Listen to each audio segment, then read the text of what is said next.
আপনার পিঠটাকে বাঁকা করে দিচ্ছিল, এই বোঝাকে আমি হালকা করি নাই।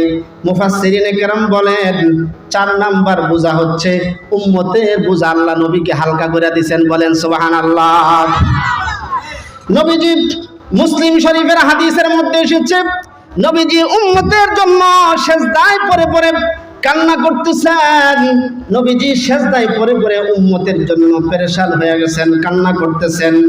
আমার আল্লাহ রাব্বুল আলামিন হযরত জিবরাইল আমিনকে ডাক দেয়া বলেন, ও জিবরাইল তুমি কোথায়? যাও যাও, আমার বন্ধু কেন কান্দে জিজ্ঞাসা করে আসো, আমার বন্ধুর কান্না আমি বরদাস্ত করতে পারি না। বলেন না সুবহানাল্লাহ। ও জিবরাইল যাও, আমার বন্ধু কেন কান্দে, আমার বন্ধুর কান্নার কারণ তুমি জিজ্ঞাসা করে আসো। জিবরাইল আমিন নবীজির কাছে এসে বলে, নবী গো আপনি সিজদায় পড়ে কেন কান্দেন? আপনার কান্না রব বরদাস্ত করতে পারে না, আল্লাহ বরদাস্ত করতে পারেন না। নবী গো কেন কান্দেন? নবী কোনো জবাব দেয় না। এবার জিবরাইল আমিন কয়, বুঝেছি আপনি কেন কান্দেন। ওই যে কিছুদিন আগে আয়াত নিয়ে আসছি, ইন্নাকা মাইয়িতু ওয়া ইন্নাহুম মাইয়িতুন, আপনিও মারা যাবেন তারাও মারা যাবে, আপনিও দুনিয়া থেকে চলে যাবেন তারাও দুনিয়া থেকে চলে যাবে। মনে হয় আপনি দুনিয়াতে থাকতে চান, দুনিয়া থেকে যাইতে চান না, এই জন্য মনে হয় কান্দেন। নবী গো আপনি যদি দুনিয়াতে থাকতে চান তাহলে বলেন, আল্লাহর কাছে বলি, আল্লাহ আপনাকে দুনিয়াতে আরো থাকার ব্যবস্থা করে দিবেন।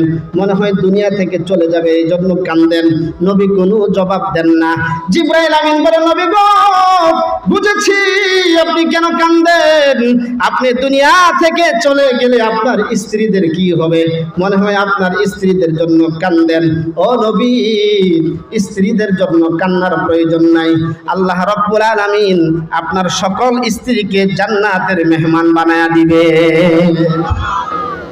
নবীজি কোনো জবাব দেন না। জিবরাইল আমিন বলেন, নবী গো বুঝেছি আপনি কেন কান্দেন, আপনি চলে গেলে আপনার কলিজার টুকরা ফাতেমার কি হবে, ফাতেমার কথা চিন্তা করে মনে হয় কান্দেন। ও নবী ফাতেমাকে শুধু আপনি ভালোবাসেন তা না, ফাতেমাকে তামাম দুনিয়ার সমস্ত মানুষ ভালোবাসে। সুবহানাল্লাহ বলেন। ও নবী শুধু ফাতেমাকে দুনিয়ার মানুষ নয়, স্বয়ং আল্লাহ তাআলা নিজেও ফাতেমাকে ভালোবাসে। বলেন না সুবহানাল্লাহ। নবী গো ফাতেমার জন্য কান্নার দরকার নাই, ফাতেমাকে আল্লাহ জান্নাতি নারীদের সর্দারনি বানায়া দিয়েছে। নবীজি কোনো জবাব দেন না। জিবরাইল আমিন কয়, ও বুঝেছি কেন কান্দেন, মনে হয় আপনার কলিজা টুকরা নাতি হাসান হুসাইনের জন্য মনে হয় কান্দেন।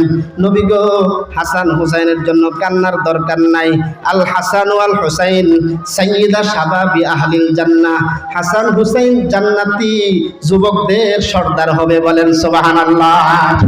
এইবার নবী কয় ডাক দিয়া বলে, ও জিবরাইল আমি দুনিয়া থেকে চলে যাব এই জন্য কান্দি না, আমি আমার স্ত্রীদের জন্য কান্দি না, আমি আমার কলিজার টুকরা ফাতেমার জন্য কান্দি না, আমি আমার নাতি হাসান হুসাইনের জন্য কান্দি না।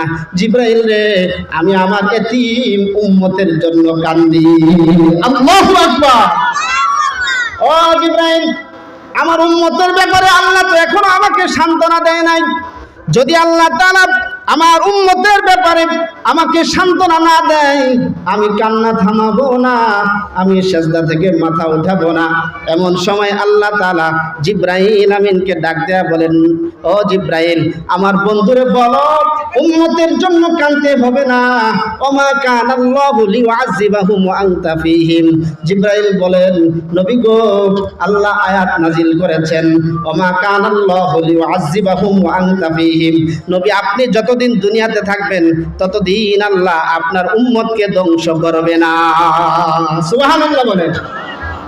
নবী ডাক দিয়া কয়, জিবরাইল আল্লাহ তো বলেছেন আমি যতদিন দুনিয়াতে থাকবো ততদিন আল্লাহ আমার উম্মতকে ধ্বংস করবেন না, কিন্তু আমি চলে যাওয়ার পরে মনে হয় আমার উম্মতকে আল্লাহ ধ্বংস করবেন। আল্লাহ অতীতে অনেক উম্মতকে ধ্বংস করছেন, বনি ইসরাইলকে ধ্বংস করছেন, তারপরে নূহ নবীর সম্প্রদায়কে ধ্বংস করছেন, লূত আলাইহিস সালামের সম্প্রদায়কে উল্টায়া দিয়েছেন, তারপরে আদ জাতি সামুদ জাতিকে আল্লাহ আসমান থেকে পাথরের বৃষ্টি দিয়েছেন, এমনকি ভূমিকম্প, ভূমি ধস দিয়া অতীতের বহু জাতিকে আল্লাহ ধ্বংস করেছেন। না জানি আমি দুনিয়া থেকে চলে যাওয়ার পরে আল্লাহ আসমান থেকে আযাব নাজিল কইরা আমার উম্মতদেরকে না জানি ধ্বংস করে দেয়। আমার আল্লাহ আমার উম্মতের ব্যাপারে আমার সান্ত্বনা না দিলে মাথা উঠাবো না। এমনি আল্লাহ তাআলা আবার আয়াত নাজিল করলেন, ওমা কানাল্লাহু মুআযযিবাহুম ওয়া হুম ইস্তাগফিরুন। ও নবী, উম্মতের জন্য এত টেনশন করেন, উম্মতের জন্য আপনি এত পেরেশান হয়ে গেছেন, যে পেরেশানি, যে টেনশন আপনার পিঠটাকে বাঁকা করে দিচ্ছিল। নবী গো, আপনার উম্মতেরা যতদিন পর্যন্ত ইস্তিগফারের আমল চালু রাখবে, যতদিন পর্যন্ত ইস্তিগফার করবে, আমি আল্লাহ আপনার কাছে কথা দিলাম, আসমান থেকে গজব দিয়ে আপনার উম্মতদেরকে ধ্বংস করব না। সুবহানাল্লাহ। কি চালু রাখতে বলছে? ইস্তিগফারের আমল। আস্তাগফিরুল্লাহ, আস্তাগফিরুল্লাহ, সবাই বলেন না, আস্তাগফিরুল্লাহ, আস্তাগফিরুল্লাহ, আস্তাগফিরুল্লাহ। উম্মত যখন ইস্তিগফার করতে থাকবে, আল্লাহ আসমান থেকে গজব দিবেন না। সুবহানাল্লাহ বলেন। তাইলে উম্মতের জন্য নবীজি পেরেশান। উম্মতের কি হবে?